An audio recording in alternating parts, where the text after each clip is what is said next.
வணக்கம் நண்பர்களே. ஒரு நாட்டின் எக்கானமியை பேலன்ஸ் பண்ண 2 முக்கிய பாலிசிஸ் இருக்குது. First monetary policy. இது நம்ம நாட்டோட பண சுழற்சி மணி ஃப்ளோவை ஆர்பிஐ கட்டுப்படுத்துது. Repo rate, reverse repo rate, cash reserve ratio, statutory liquidity ratio, இன்ஃப்ளேஷனை கட்டுப்படுத்துவது. லிக்விடிட்டி பேங்க்கில் எவ்வளவு லோன் கொடுக்கணும், எவ்வளவு இன்ட்ரெஸ்ட் வைக்கணும், இவை எல்லாமே ஆர்பிஐ தீர்மானிக்குது. Second, fiscal policy. இது நாட்டின் வருமானம், ரெவன்யூ மற்றும் செலவு எக்ஸ்பெண்டிச்சரை கவர்மெண்ட் ஹேண்டில் பண்ணுது. யூனியன் பட்ஜெட், டேக்ஸ் பாலிசிஸ், அதாவது இன்கம் டேக்ஸ், ஜிஎஸ்டி, அப்புறம் கவர்மெண்ட் ஸ்பெண்டிங்ஸ், ரோட்ஸ், ஹாஸ்பிட்டல்ஸ், ஸ்கீம்ஸ்லாம் ஏதாச்சும் சப்சிடரிஸ் கொடுக்குறது, அது மாதிரி இதெல்லாம் ஃபினான்ஸ் மினிஸ்ட்ரி டிசைட் பண்ணுது. ஏன் 2 பாலிசியும் முக்கியம்?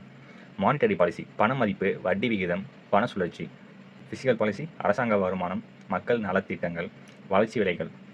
இந்த 2 பாலிசியும் சமநிலையாக வேலை செஞ்சால் தான் ஒரு நாட்டோட எக்கானமி நன்றாக வேலை செய்யும்.